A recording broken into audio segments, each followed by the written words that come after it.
नमस्कार।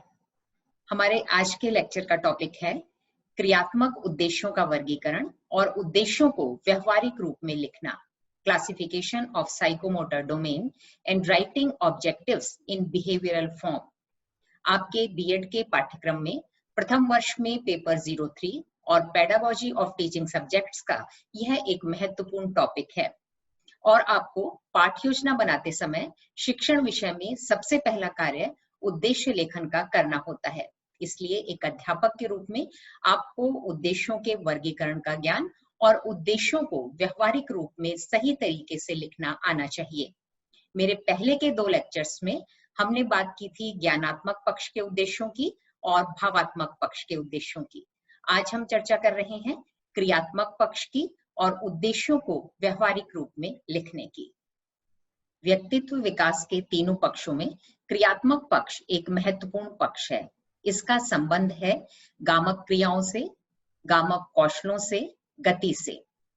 क्रियात्मक पक्ष का संबंध विभिन्न प्रकार के शारीरिक और क्रियात्मक कौशलों से है। इसमें विभिन्न अंगों और मांसपेशियों की गतियों को किसी विशेष कार्य को करने हेतु विशेष प्रतिमान में संगठित तथा प्रशिक्षित किया जाता है। इसमें अभ्यास का विशेष महत्व है। जैसे आप अपने अंगों का प्रयोग सामान्य कार्य के लिए करते हैं, हाथ का, पैर का, आंख का, गर्दन का प्रयोग आप चलने के लिए, बोलने के लिए, देखने के लिए, विभिन्न सामान्य क्रियाओं के लिए करते हैं। लेकिन जब इन्हीं अंगों को किसी विशेष कार्य को करने के लिए प्रशिक्षित करते हैं, जैसे हाथों को कैंची से कागज द्वारा कोई विशेष आकृति में काटने के लिए प्रशिक्षित करना, अपनी गर्दन को नृत्य की किसी विशेष मुद्रा में घुमाने के लिए प्रशिक्षित करना, पैरों को किसी बॉल को किक मारने के लिए प्रशिक्षित करना। तो इस प्रकार शरीर के अंगों और मांसपेशियों को जब हम विशेष कार्य या क्रिया को करने के लिए प्रशिक्षित या संगठित करते हैं तो वह कहलाता है क्रियात्मक पक्ष। ज्ञान सैद्धांतिक जानकारी को व्यक्त करता है, जबकि कौशल उस ज्ञान का व्यवहारिक उपयोग है।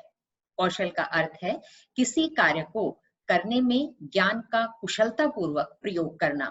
ज्ञान को तो हम सुनकर भी ग्रहण कर सकते हैं, लेकिन कौशल के लिए व्यवहारिक जोखिम उठाना पड़ता है। केवल सुनने मात्र से आप उस कौशल को नहीं कर सकते, क्योंकि सुनने, जानने और करने में बहुत फर्क होता है। मैं आपको उदाहरण देती हूँ बंधेज की कला, टाई एंड डाई का। जैसे अगर कोई व्यक्ति कहता है कि मैं जानता हूं कि बंधेज में क्या है, सिर्फ कपड़े पर धागे से गांठें बांध दी जाती हैं और उसे रंग में डुबो दिया जाता है, और केवल जानने मात्र से यदि वो टाई एंड डाई का कार्य करता है तो उसका परिणाम आप देख रहे हैं, यह बदरंग टी शर्ट। इसी प्रकार यदि कोई विद्यार्थी कहता है कि बांसुरी बजाने में क्या है, मैं बांसुरी बजाना जानता हूं, तो जरा बांसुरी को हाथ में लेकर तो देखिए, और उसमें जब आप फूंक मारेंगे तो बेसुरी ध्वनि के अलावा कुछ नहीं निकलेगा। ऐसे ही यदि कहते हैं कि मुझे पतंग उड़ाना मालूम है कि वो कैसे उड़ती है, तो केवल मालूम होने या पता होने से आप पतंग नहीं उड़ा सकते। जरा हाथ में उसकी डोर को थाम कर तो देखिए, पतंग फड़फड़ा कर किसी वृक्ष में फंस कर फट जाएगी। तो यह जरूरी है कि हम जिस कार्य को करना चाहते हैं उसके लिए हम स्वयं उसे कर कर देखें। मैं आपको उदाहरण देती हूँ इस कक्षा का, क्लास ए में, जहां आप देख रहे हैं विद्यार्थी बैठे हुए हैं और अध्यापक बता रहा है और विद्यार्थी सुन रहे हैं।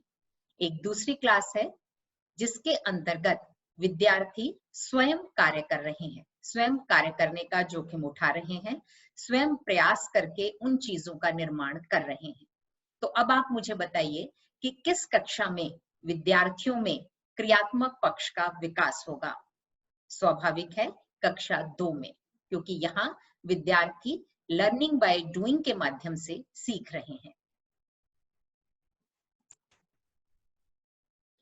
क्रियात्मक पक्ष का विकास भी निम्न से उच्च स्तर तक 6 चरणों में होता है। सिम्पसन द्वारा 1966 में क्रियात्मक पक्ष को 6 वर्गों में बांटा गया। क्रियात्मक पक्ष की 6 श्रेणियों में पहला वर्ग है उत्तेजना, इंपल्शन। दूसरा है कार्य करना, मैनिपुलेशन। तीसरा है नियंत्रण, कंट्रोल। चौथा है सामंजस्य कोऑर्डिनेशन, पांचवा है स्वाभाविकरण नेचुरलाइजेशन, और छठा है आदत निर्माण हैबिट फॉर्मेशन। उत्तेजना वह स्थिति है जब आप किसी कार्य को करने के लिए इच्छुक होते हैं।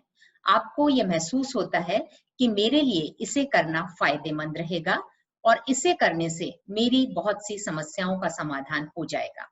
जैसे मैं आपके समक्ष इन चरणों को उदाहरणों से स्पष्ट करती हूँ।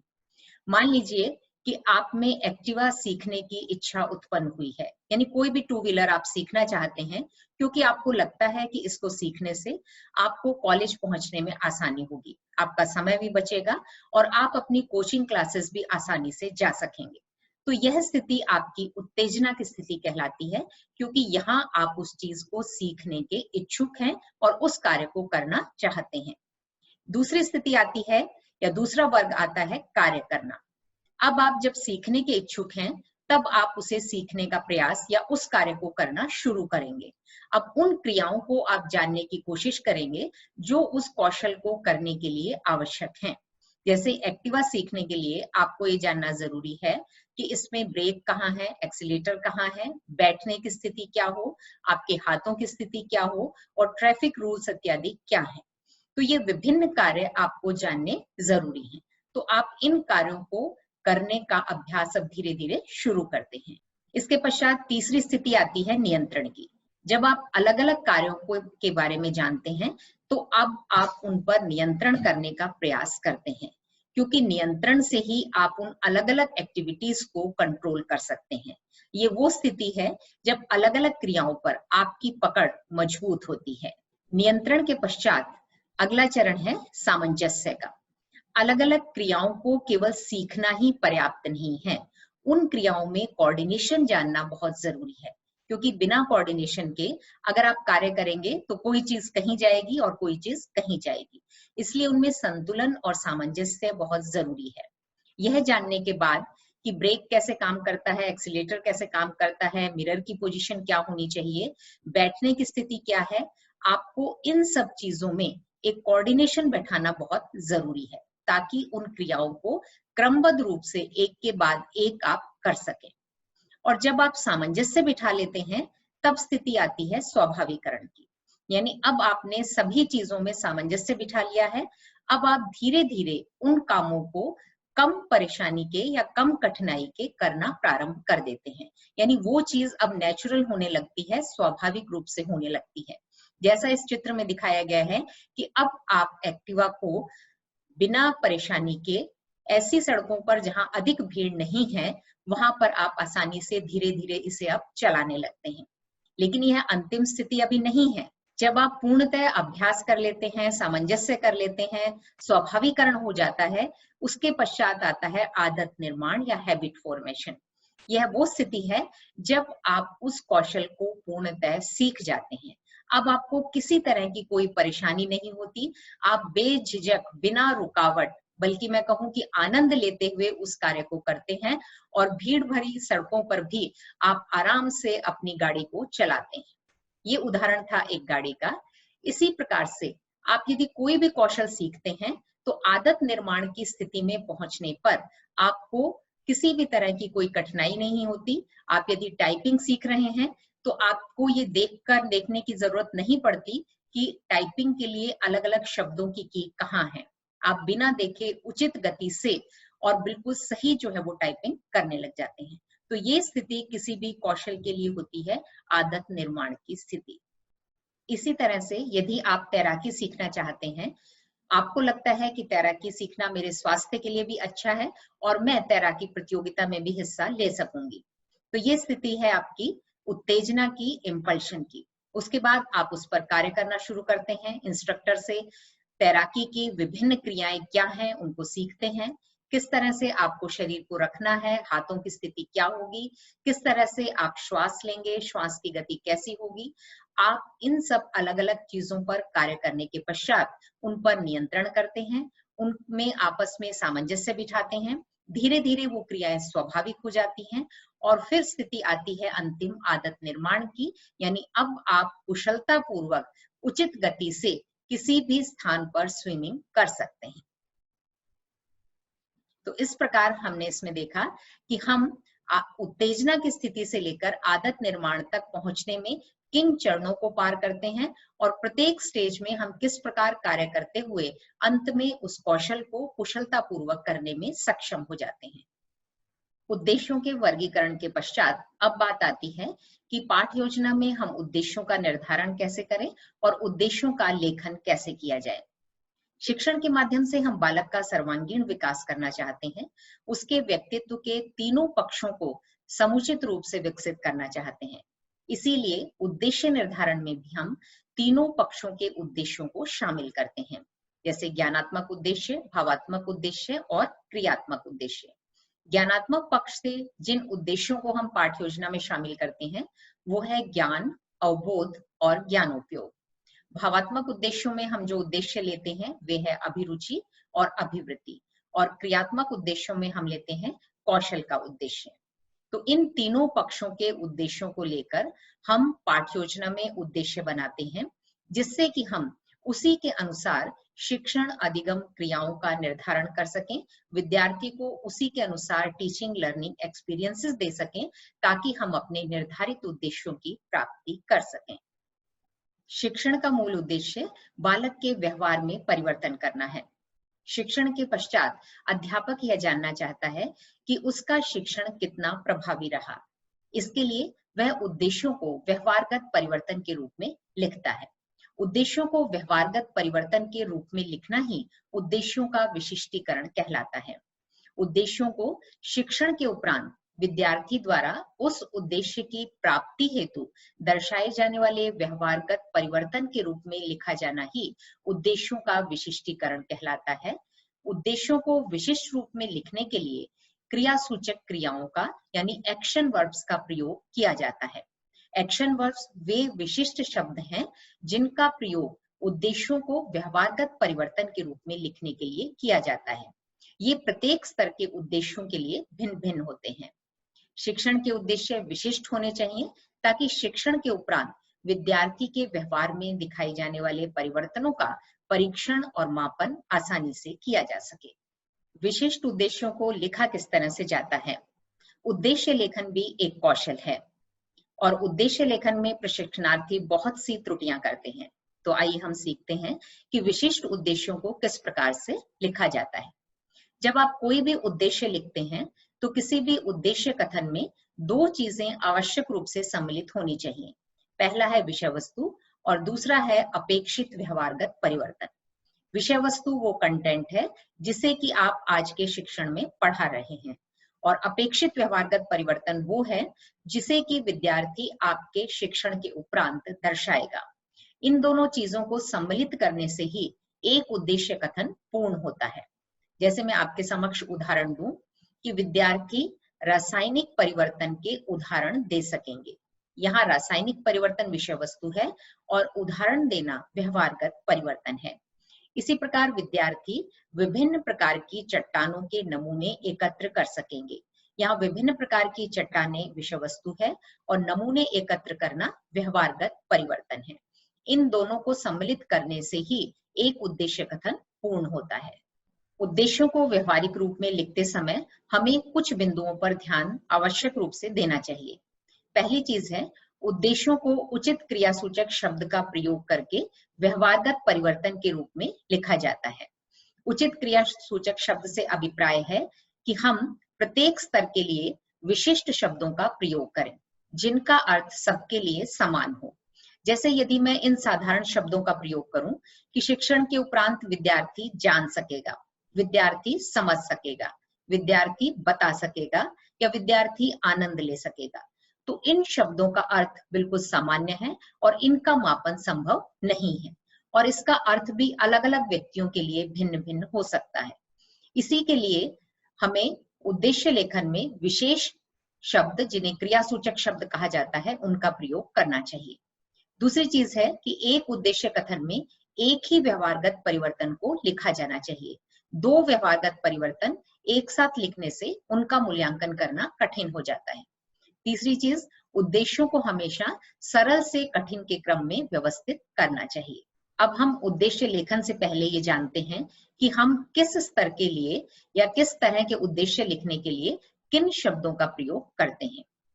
ज्ञान उद्देश्य, नॉलेज, इसमें हम प्रयोग करते हैं प्रत्यास्मरण करना यानी टू रिकॉल, प्रत्याभिज्ञान करना टू रिकॉग्नाइज। दूसरा उद्देश्य है अवबोध, अंडरस्टैंडिंग, इसमें हम जिन शब्दों का प्रयोग करते हैं उदाहरण देना टू इलस्ट्रेट, वर्गीकरण करना टू क्लासिफाई, तुलना करना टू कंपेयर, अंतर करना टू डिफरेंशिएट, गणना करना टू कंप्यूट, व्याख्या करना टू एक्सप्लेन, अनुवाद करना टू ट्रांसलेट और सारांश देना टू समराइज। इसी तरह से ज्ञानोपयोग एप्लीकेशन, जो कि सदैव नवीन परिस्थिति में होता है, उसमें हम जिन शब्दों का प्रयोग करते हैं जांच करना टू टेस्ट या टू एसेस, उपयोग करना टू यूज, निष्कर्ष निकालना टू कंक्लूड, गणना करना टू कंप्यूट, संबंध स्थापित करना टू कोरिलेट, समस्या का समाधान करना टू सॉल्व और भविष्य कथन करना टू प्रेडिक्ट। कौशल यानी स्किल के उद्देश्य में जिन शब्दों का प्रयोग किया जाता है चित्र बनाना टू ड्रॉ, ग्राफ बनाना, उपकरण व्यवस्थित करना टू अरेंज इक्विपमेंट्स, मॉडल बनाना, चार्ट बनाना, निर्माण करना टू प्रोड्यूस, प्रयोग करना टू एक्सपेरिमेंट, मापन करना टू मेजर। अभिवृत्ति एटीट्यूड स्तर के उद्देश्य के लिए हम वैज्ञानिक दृष्टिकोण विकसित होना टू डेवलप साइंटिफिक एटीट्यूड, सकारात्मक दृष्टिकोण विकसित होना टू डेवलप पॉजिटिव एटीट्यूड, जागरूकता उत्पन्न होना टू क्रिएट अवेयरनेस, प्रेरित करना टू मोटिवेट। अभिरुचि इंटरेस्ट स्तर के उद्देश्य के लिए हम जिन शब्दों का प्रयोग करते हैं नमूने एकत्र करना यानी टू कलेक्ट सैंपल्स, भ्रमण करना, एक्सकर्शन करना, पत्र पत्रिकाएं पढ़ना, सक्रिय रूप से भाग लेना यानी टू पार्टिसिपेट। तो इन विभिन्न शब्दों के मैंने उदाहरण दिए हैं जिनका अलग अलग स्तर पर हम प्रयोग करते हैं। हो सकता है कि कुछ और भी इनमें शब्द हों, क्योंकि इतने अधिक और शब्दों को यहाँ लिखना संभव नहीं था, इसलिए मैंने इन्हीं की सूची बनाई है। अब मैं आपके समक्ष उद्देश्य लेखन के विभिन्न विषयों के अलग अलग प्रकरणों के उदाहरण प्रस्तुत करती हूँ। जैसे ज्ञान के अंतर्गत यदि हिंदी में हम पढ़ा रहे हैं संज्ञा, तो ज्ञान का उद्देश्य होगा विद्यार्थी संज्ञा को परिभाषित कर सकेंगे। इसी तरह विद्यार्थी स्वतंत्रता के अधिकार का प्रत्यास्मरण कर सकेंगे। विद्यार्थी भारत के 10 राज्यों के नामों की सूची बना सकेंगे। विद्यार्थी तत्वों के प्रतीकों का प्रत्याभिज्ञान कर सकेंगे। यदि हम आज की स्थिति में कहें तो विद्यार्थी कोरोना वायरस के फैलने के कारणों का प्रत्यास्मरण कर सकेंगे। दूसरा उद्देश्य है अवबोध, विद्यार्थी सांची के स्तूप की विशेषताओं का उल्लेख कर सकेंगे। विद्यार्थी द्वीप और महाद्वीप में अंतर कर सकेंगे। विद्यार्थी ठोस, द्रव और गैस की तुलना कर सकेंगे। विद्यार्थी विशेषण शब्द के उदाहरण दे सकेंगे। ज्ञानोपयोग उद्देश्य के अंतर्गत विद्यार्थी तापक्रम, नमी और वायु की दिशा के आधार पर मौसम का पूर्वानुमान कर सकेंगे। जैसा मैंने पहले भी बताया कि ज्ञान का उपयोग नवीन परिस्थिति में ज्ञानोपयोग कहलाता है। विद्यार्थी जनसंख्या वृद्धि के दुष्प्रभाव संबंधी ज्ञान का दैनिक जीवन में उपयोग कर सकेंगे। कौशल उद्देश्य के अंतर्गत विद्यार्थी ऑक्सीजन गैस बनाने के उपकरण को व्यवस्थित कर सकेंगे। विद्यार्थी भारत के मानचित्र में चावल उत्पादक क्षेत्रों को दर्शा सकेंगे। विद्यार्थी वायु दाब मापक यंत्र से वायु दाब ज्ञात कर सकेंगे। अभिरुचि उद्देश्य के अंतर्गत यदि हम उदाहरणों को देखें, विद्यार्थी विभिन्न प्रकार के खनिजों के नमूने एकत्र करने में रुचि ले सकेंगे। विद्यार्थी विज्ञान प्रदर्शनी का अवलोकन करने में रुचि ले सकेंगे। विद्यार्थी साहित्य परिषद की गतिविधियों में सक्रिय रूप से भाग ले सकेंगे। अभिवृत्ति उद्देश्य के अंतर्गत विद्यार्थी सूर्य ग्रहण के प्रति वैज्ञानिक दृष्टिकोण विकसित कर सकेंगे। विद्यार्थी जल संरक्षण के प्रति जागरूकता उत्पन्न कर सकेंगे। विद्यार्थी नागरिकों के मूल कर्तव्यों के प्रति सकारात्मक दृष्टिकोण विकसित कर सकेंगे। विद्यार्थी कोरोना वायरस से बचाव के प्रति जागरूकता उत्पन्न कर सकेंगे। मुझे उम्मीद है कि आपको उद्देश्यों का वर्गीकरण और उद्देश्यों को पाठ योजना में और व्यवहारगत परिवर्तन के रूप में किस प्रकार से लिखा जाता है, यह पूर्णतः स्पष्ट हो गया होगा। उद्देश्य निर्धारण अदृश्य को दृश्य बनाने का पहला कदम है। यदि उद्देश्य पूर्णतः स्पष्ट होंगे, पूर्णतः परिभाषित होंगे, तो यह हमारी शिक्षण की सफलता का पहला कदम होगा। इस वीडियो को आपने देखा और समझा, इसके लिए धन्यवाद। अगले वीडियो में फिर मिलेंगे।